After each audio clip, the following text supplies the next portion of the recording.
والسلام علی سید الانبیاء والمرسلین اما بعد فاعوذ باللہ من الشیطان الرجیم بسم اللہ الرحمن الرحیم لقد من اللہ علی المؤمنین اذ بعث فیہم رسولا صدق اللہ العلی العظیم۔ عزیزان من، ہمارا سلسلہ اپنی منزل کی طرف رواں دواں ہے۔ کل کی نشست میں ہم نے نزول وحی کے حوالے سے آغاز کا جو واقعہ ہے، ہم نے وہ پڑھنے کی سعادت حاصل کی تھی، سننے کی سعادت حاصل کی تھی۔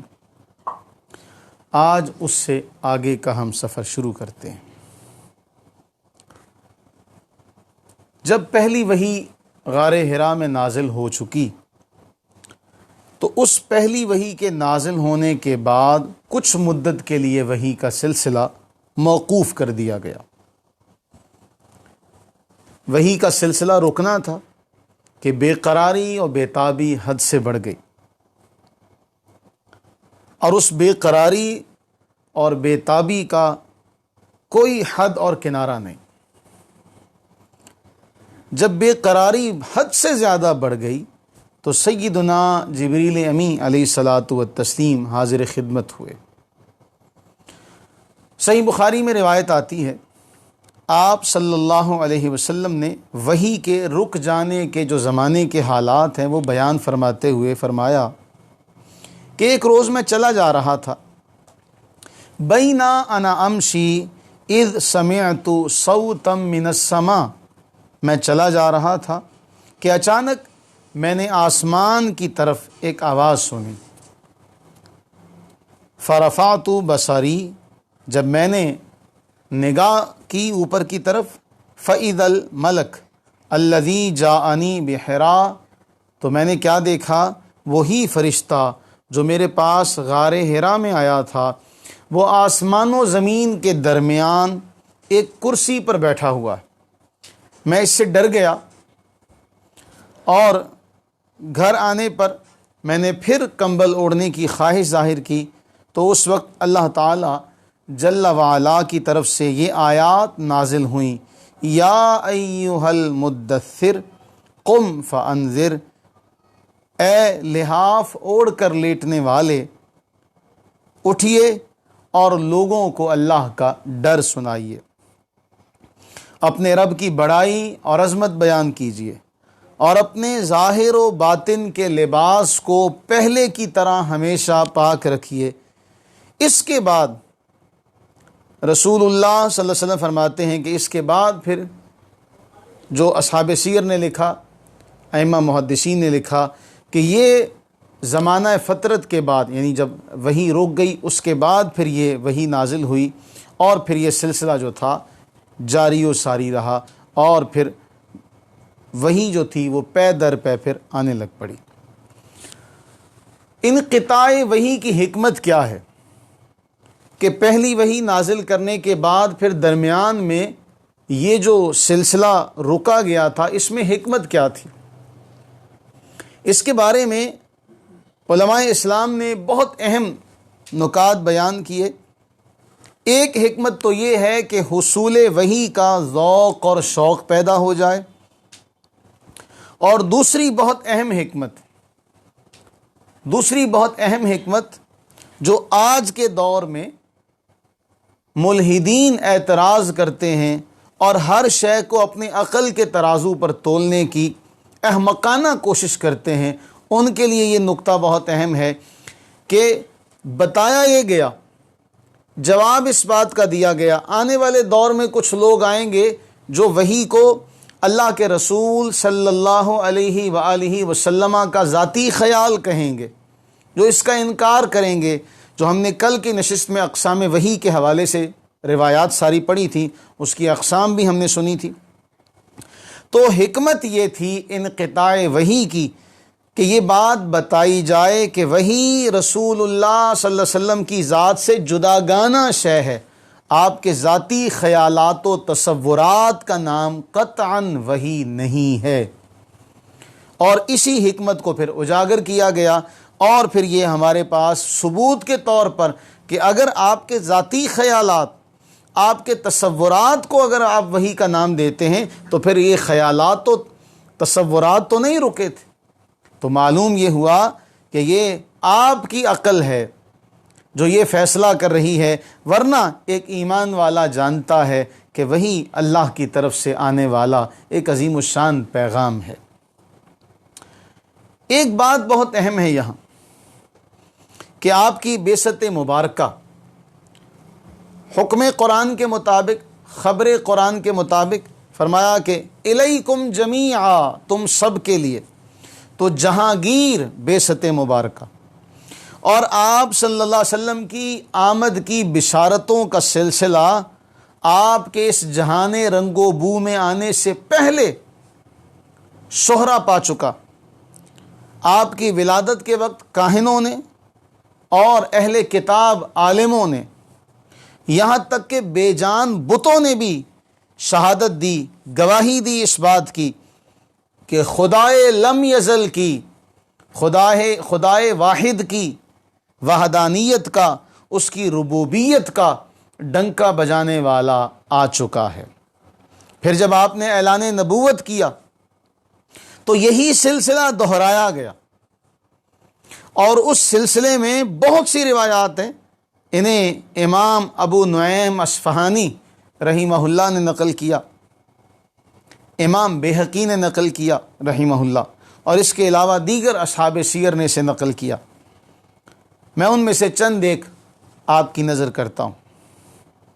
ایک بار ایسا ہوا، سیدنا فاروق اعظم رضی اللہ تعالیٰ عنہ اپنے دور خلافت میں اپنے احباب کے ساتھ بیٹھے تھے کہ ایک صحابی کا سامنے سے گزر ہوتا ہے. کسی نے کہا اے امیر المومنین، کیا آپ انہیں جانتے ہیں؟ فرمایا کون ہے یہ؟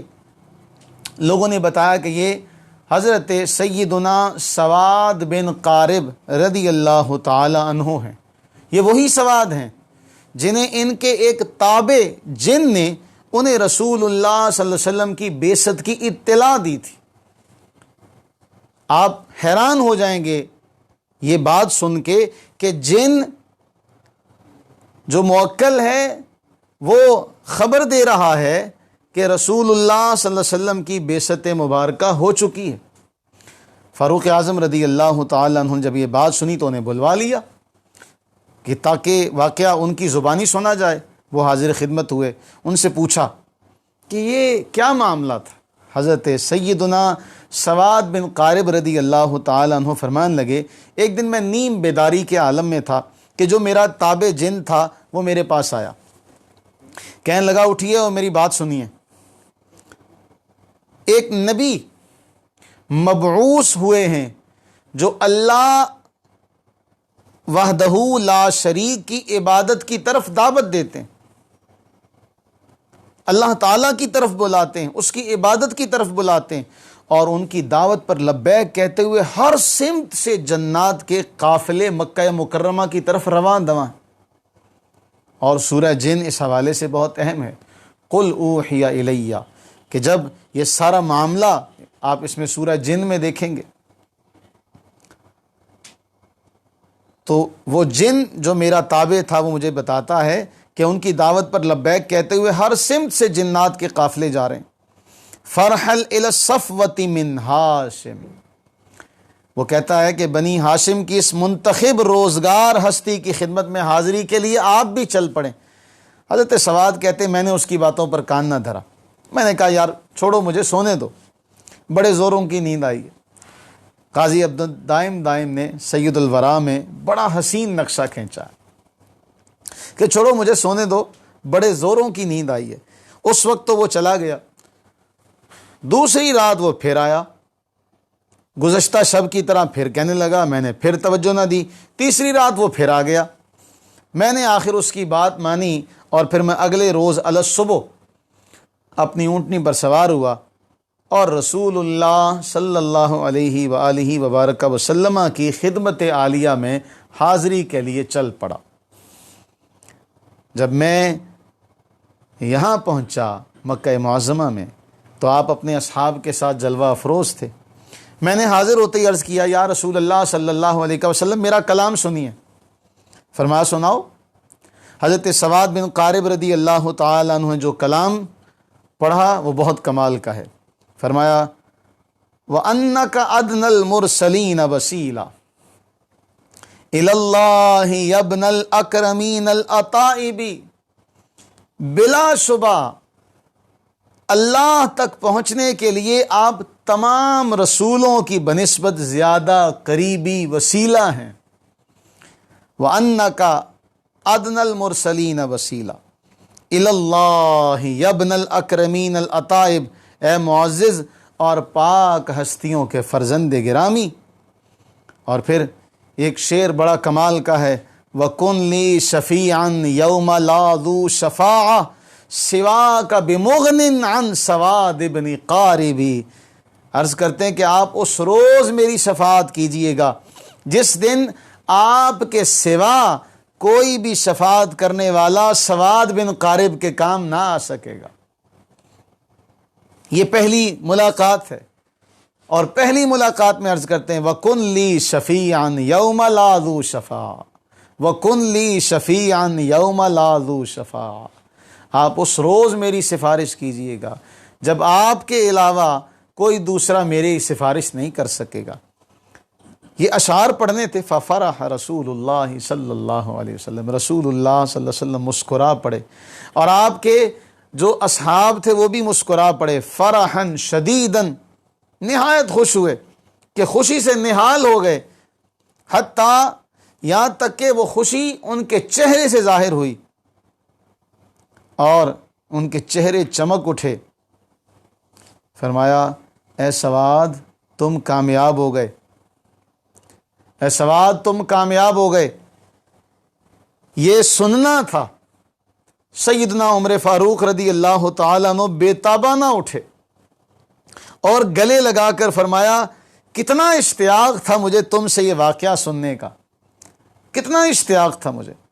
پھر سواد سے پوچھنے لگے کہ اے سواد کیا وہ جن اب بھی تمہارے پاس آتا ہے؟ کیا وہ جن اب بھی تمہارے پاس آتا ہے؟ حضرت سواد نے جو جواب دیا وہ کمال کا ہے.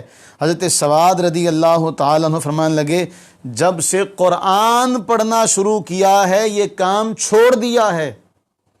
اس لیے کہ جنوں کی باتوں سے اللہ تعالیٰ کی کتاب بدر جہاں بہتر ہے. سبحان اللہ سبحان اللہ. آپ تاریخ اٹھائیے. حضرت سیدنا حسان بن ثابت رضی اللہ تعالیٰ عنہ سے کسی نے کہا اے حسان زمانہ جاہلیت میں آپ شعر پڑھا کرتے تھے, میلہ لوٹ لیا کرتے تھے, لوگ گرویدہ ہو جاتے تھے. کیا وجہ ہے آپ کے اشعار میں اب وہ پہلے جیسی چمک دمک نظر نہیں آتی؟ حضرت حسان رضی اللہ تعالیٰ نے جواب دیا میں نے اسلام قبول کر لیا. میں نے اسلام قبول کر لیا اور جب سے اسلام قبول کیا حق بات کہتا ہوں. حق اپنے اندر بذات خود ایک کشش رکھتا ہے. حق سادہ ہوتا ہے. آپ کسی بھی اہل دانش میں سے کسی کے پاس بھی جا کر یہ پوچھیں تو وہ آپ سے یہی کہے گا حق سادہ ہوتا ہے. حق کے اندر اس طرح کی چاپلوسی نہیں پائی جاتی, اس طرح کے معاملات نہیں ہوتے, رنگینی نہیں ہوتی. حق سادہ ہوتا ہے لیکن اس کی سادگی میں وہ کشش ہوتی ہے جو جھوٹ کی رنگینی میں بھی نہیں ہوتی. سچ دیر پا ہوتا ہے, جھوٹ دیر پا نہیں ہوتا. اسی طرح کا واقعہ صحیح بخاری میں بھی آتا ہے اور حضرت عبداللہ ابن عمر رضی اللہ تعالیٰ عنہما اسے بیان کرتے ہیں. اور جب یہ روایت بیان کی جا رہی ہے اس کا ابتدائیہ بڑا کمال کا ہے. فرماتے ہیں کہ جب بھی حضرت عمر رضی اللہ عنہ نے کسی چیز کے بارے کہا جیسے انہوں نے کہا وہ ویسے ہی ہوئی. حضرت عمر فاروق رضی اللہ تعالیٰ عنہ نے جب بھی کسی چیز کے بارے میں کہا تو جس طرح کہا تھا وہ اسی طرح ہوئی. ایک دن وہ بیٹھے ہوئے تھے حضرت عمر رضی اللہ تعالیٰ عنہ, ایک شخص وہاں سے گزرا. حضرت عمر فرمانے لگے مجھے لگتا ہے کہ یہ شخص اپنے جاہلیت کے دین پر اب بھی قائم ہے. یا یہ زمانہ جاہلیت میں اپنی قوم کا کاہن رہا ہے، اس شخص کو میرے پاس لاؤ۔ اسے بلایا تو اس نے پھر یہ اعتراف کر لیا کہ جی ہاں میں واقعی اپنی قوم کا کاہن تھا۔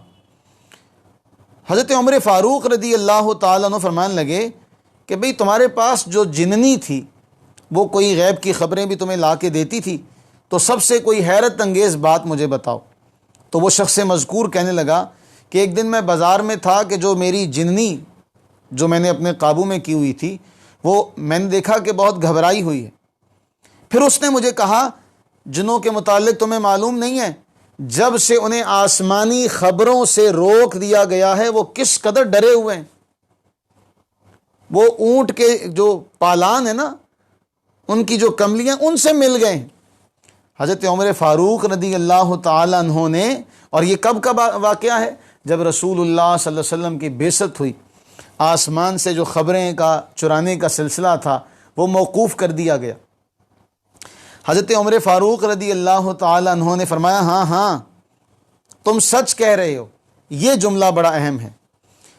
میں نے بھی ایک واقعہ دیکھا، میرے سامنے یہ واقعہ پیش آیا کہ ایک مرتبہ میں بھی بتوں کے قریب سویا ہوا تھا، ایک شخص ایک بچھڑا لایا تو اس نے بت کے سامنے اسے ذبح کیا، اس کے اندر سے اس قدر زور کی آواز نکلی کہ میں نے اس جیسی شدید چیخ کبھی نہیں سنی تھی۔ آواز نکلی، اے دشمن ایک بات بتاتا ہوں جس سے تیری مراد مل جائے، وہ یہ ہے کہ ایک فصیح خوش بیان شخص یوں کہتا ہے لا الہ الا اللہ، لا الہ الا اللہ۔ جو وہاں لوگ موجود تھے وہ سارے چونک پڑے، چل دیے۔ میں نے کہا نہیں، میں تو نہیں جانے کا، میں دیکھوں اس کے بعد کیا ہوتا ہے۔ پھر یہی آواز آئی کہ ایک فصیح شخص یوں کہہ رہا ہے لا الہ الا اللہ۔ حضرت عمر فاروق رضی اللہ عنہ فرماتے ہیں اس کے بعد پھر کچھ ہی دیر گزری کہ رسول اللہ صلی اللہ علیہ وسلم کی بعثت مبارکہ ہوئی، اور لوگ کہنے لگے کہ یہ محمد صلی اللہ علی حبیبہ دائماً ابدا اللہ کے سچے رسول ہیں۔ تو گویا جب آپ کی بعثت مبارکہ ہوئی تو بتوں نے بھی گواہی دی، جنات نے گواہی دی۔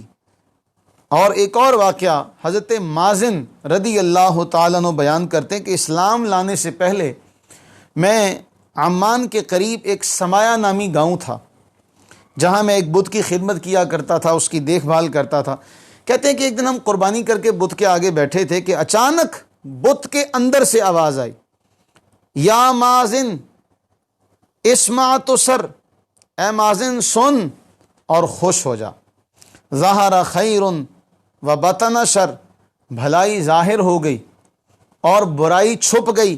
بعث نبی من مدر، قبیلہ مزر سے ایک نبی، بدین اللہ الاکبر، اللہ کے دین کے ساتھ مبعوث ہو گیا۔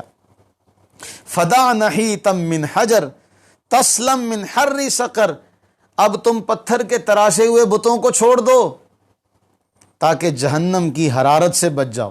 آواز آئی بت میں سے۔ حضرت مازن کہتے ہیں میں انتہائی خوفزدہ ہو گیا، بات آئی گئی ہو گئی۔ کچھ دن گزرے، دوبارہ اسی بت سے دوبارہ صدا آئی۔ اب جو صدا آئی ھذا نبی مرسل جاء بحق منزل، یہ جو نبی مرسل ہیں یہ حق لے کر آ گئے ہیں، ان پر ایمان لے آؤ، ان پر ایمان لے آؤ۔ فآمن به کئی تعدل عن حر نار تشعل وقودها بالجندل، ان پر ایمان لے آؤ اور بھڑکتی ہوئی آگ سے نجات پاؤ جس کا ایندھن پتھر ہے۔ قرآن نے بھی اسے بیان کیا نا، اس آگ سے بچو جس کا ایندھن وقودها الناس والحجارہ، انسان اور پتھر ہے۔ مازن کہتے ہیں رضی اللہ تعالی، میں نے یہ سنا میں بڑا تعجب میں پڑ گیا کہ یقیناً قدرت مجھے کسی نعمت سے نوازنا چاہتی ہے کہ جو دو بار مجھے بت کے اندر سے یہ آواز آئی کہ نبی مرسل آ گئے ہیں، حق آ گیا ہے، اللہ کا محبوب آ گیا ہے۔ مازن کہتے ہیں کہ اس کے چند دنوں کے بعد حجاز سے ایک آدمی آیا، اس نے بتایا کہ مکہ میں ایک نبی ظاہر ہوئے ہیں جن کا نام نامی اس میں گرامی احمد ہے، اور وہ کہتے ہیں اللہ کی طرف پکارنے والے کی بات سنو، اللہ کی طرف پکارتے ہیں۔ مازن کہتے ہیں مجھے یقین ہو گیا کہ یہ وہی احمد ہیں جن کے بارے میں بت نے مجھے بتایا ہے، چنانچہ میں نے اسی وقت جا کے بت کو توڑ دیا، میں نے بت کو توڑ دیا اور میں رسول اللہ صلی اللہ علیہ وسلم کی خدمت میں حاضر ہوا۔ میں وہاں پہنچا تو اللہ نے میرا سینہ اسلام کے لیے کھول دیا، میں ایمان لے آیا۔ میں نے اللہ کے نبی صلی اللہ علیہ وسلم کے حضور اپنی کمزوریاں، پریشانیاں، اپنا احوال کھول کے رکھ دیا۔ یا رسول اللہ صلی اللہ علیہ وسلم، میں بہت عیاش آدمی ہوں، گانا بجانا، عورتیں، شراب، انہی لغویات میں میری عمر بسر ہوئی، لیکن اب کچھ زمانے سے ہمارے علاقے میں قحط پڑا ہوا ہے، اس لیے آج کل بہت تنگ دست ہوں، ابھی تک اولاد کی نعمت سے محروم ہوں، دعا فرمائیے، دعا فرمائیے اللہ تعالیٰ مجھے ہدایت دے، ہماری پریشانیاں دور فرمائے، ہماری سرزمین پر باران رحمت نازل ہو اور مجھے اللہ بیٹا عطا کرے۔ اللہ کے نبی صلی اللہ علیہ وسلم نے دعا فرمائی، اللہم ابدلہ بالطرب قراءۃ القرآن، اے اللہ مازن کے گانے کو تلاوت قرآن سے بدل دے،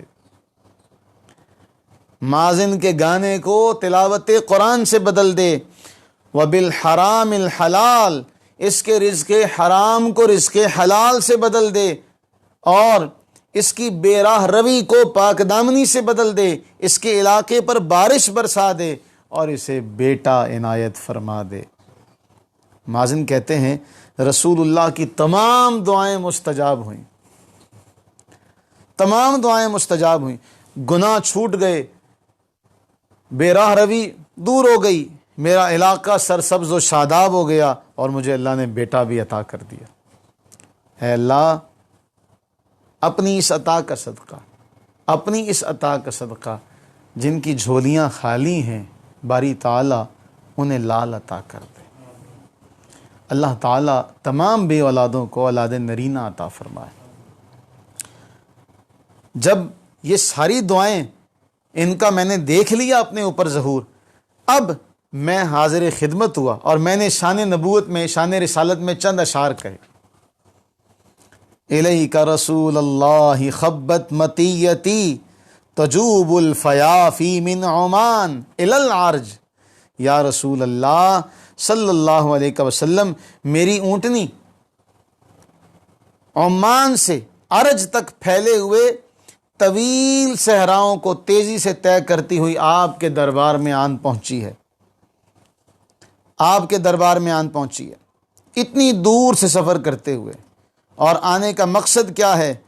لتشفع لی یا خیر من وطی الحصا فیغفر لی ربی، عرض یہ ہے، میری آنے کی غرض یہ ہے، آپ بارگاہ الہی میں میری سفارش کر دیں، اے روئے زمین پر چلنے والے تمام لوگوں میں افضل ترین، آپ کے پاس آنے کی غرض یہ ہے، آپ بارگاہ الہی میں میری سفارش کریں تاکہ رب فیغفر لی ربی فارجع بالفلجی، تاکہ رب میرا گناہ معاف فرما دے اور میں کامیابی کے ساتھ واپس چلا جاؤں۔ یہ ہے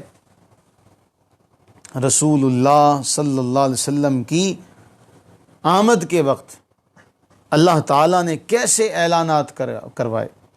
آپ کی بعثت ہوئی تب بھی اللہ تعالیٰ نے یہ نشانیاں لوگوں کو دکھائیں اور یہ سارے معاملات لوگوں کے سامنے رکھے کہ ہر شے نے یہ اعلان کر دیا کہ اللہ کے نبی صلی اللہ علیہ وسلم آ پہنچے ہیں، اللہ کے نبی صلی اللہ علیہ وسلم تشریف لا چکے ہیں، اور پھر دور دور سے لوگ آئے، دور دور سے لوگ آئے، لیکن جن کے مقدر میں نہیں تھا وہ نہ آ سکے، جن کے مقدر میں نہیں تھا وہ پاس رہتے ہوئے بھی محروم رہے، اور جن کے مقدر میں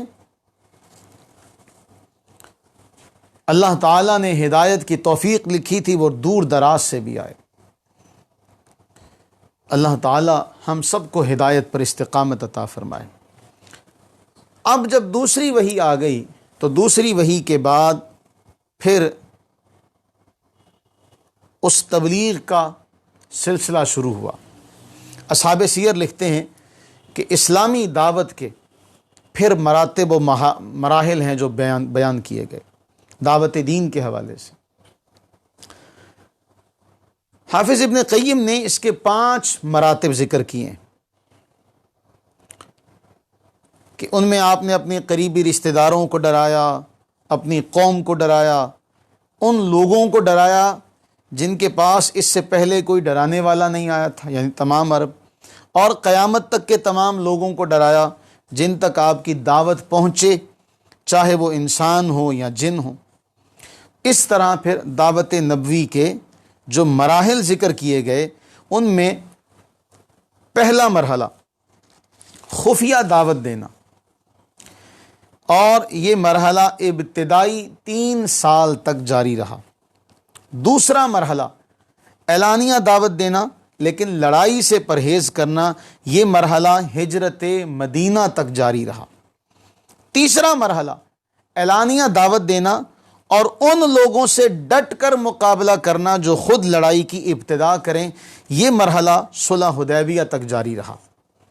چوتھا مرحلہ اعلانیہ دعوت دینا اور ہر اس شخص سے ڈٹ کر لڑنا جو اسلامی دعوت کے راستے میں رکاوٹ بنے۔ تو یوں 4 مراحل ہیں دعوت دین کے۔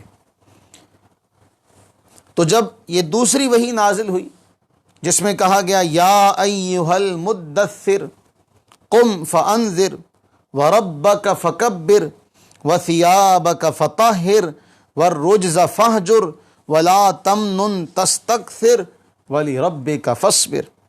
اے کمبل اوڑھ کر لیٹنے والے، کھڑے ہو جائیں اور لوگوں کو ڈرائیں۔ یہ جو مضمون ہے دوسری وحی کا، یہ جو اترنے والی آیات کا جو سلسلہ ہے، یا ایھا المدثر، اس میں اشارہ ہے کہ کمبل اوڑھ کر لیٹنے اور بیوی بچوں کے درمیان راحت کی زندگی گزارنے کا وقت یہاں تک مکمل ہو چکا ہے۔ اب ہر قسم کی مادی اور معنوی جدوجہد کا سلسلہ شروع ہو چکا ہے۔ قم فانذر، اس میں اشارہ ہے کہ اب آپ پر فرض عائد ہو چکا ہے کہ آپ انسانیت کو دعوت دو، کسی ایک علاقے تک نہیں، انسانیت کو، عالم انسانیت کو دعوت دو۔ وربک فکبر، اس میں اشارہ ہے کہ کائنات میں کوئی چیز خالق کائنات اللہ تعالیٰ سے بڑی نہیں، اس لیے آپ پر لازم ہے کہ اس حقیقت کو علی الاعلان لوگوں کے سامنے اجاگر کیا جائے تاکہ سب لوگ بزرگ و برتر اللہ کے حضور عاجزی اور تواضع اختیار کریں۔ وثیابک فطہر، اس آیت میں اشارہ ہے کہ اللہ کے داعی کے لیے ضروری ہے کہ وہ اپنے آپ کو ظاہری اور باطنی طور پر صاف رکھے تاکہ وہ اپنے پیروکاروں کے لیے ہمہ جہت طہارت کا بے مثال نمونہ بن سکے، اور رسول اللہ صلی اللہ علیہ وسلم نے اس پر بذات خود سب سے پہلے عملی نمونے کے طور پر اسے پیش کیا، اور رہتی دنیا تک کے لیے وثیابک فطہر، جو اللہ کی دین کی طرف دعوت دینے والے ہیں، جو داعی اللہ ہیں، جو داعیان ہیں، ان کے لیے ایک قاعدہ اور قانون دے دیا کہ وہ ظاہری اور باطنی، یہ دونوں طریقے ان کو اپنائیں تاکہ دوسروں کے لیے وہ مثال بن سکیں۔ آپ کے علم میں ہے، آپ اس بات کو جانتے ہیں، اللہ تعالیٰ نے اپنے محبوب مکرم شفیع معظم رحمت عالم صلی اللہ تعالیٰ علیہ وآلہ وبارک وسلم کو حکم دیا کہ اے محبوب صلی اللہ علیہ وسلم، اگر آپ نے جانا ہو تو آپ مسجد قباء میں جائیں، جہاں کے مرد ایسے ہیں طہارت کو بڑا محبوب رکھتے ہیں، فیہ رجال یحبون ان یتطہروا، وہاں کے مرد طہارت سے بڑا پیار کرتے ہیں، اور اللہ طہارت سے، جو لوگ طہارت کو اپناتے ہیں، اللہ تعالیٰ ان لوگوں سے محبت فرماتا۔ اس آیت میں بھی یہ کہا گیا جو وحی کا آغاز ہو رہا ہے دوبارہ، وَثِيَابَكَ فَطَهِّرْ۔